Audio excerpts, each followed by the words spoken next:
I really want to commend the work you're doing in being here, in recognizing Domestic Violence Awareness Month, but also in participating in finding solutions to this critically important problem. I especially today want to thank our partners from Verizon.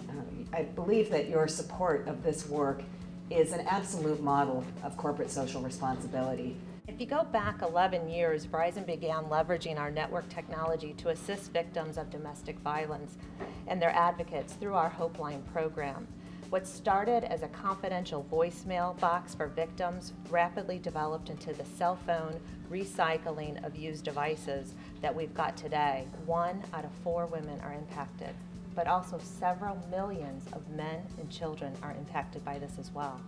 And sadly, Verizon, we have over 195,000 employees, was not immune to this epidemic. When you have employees living across the country, it's inevitable that an issue would touch one of your workforces directly.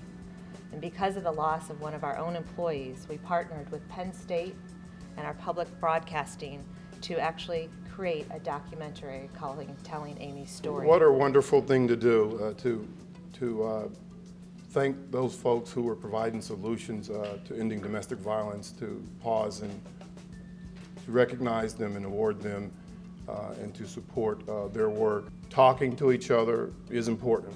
Domestic violence is something that touches all of us, and all of us are part of the solution. By speaking up, by standing up, by saying no, enough is enough.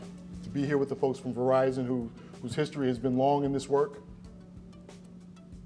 it's an honor for me, and it's also it's the fire in the belly, if you will, to be around the people, the grantees, the awardees today, the people that I consider angels and warriors.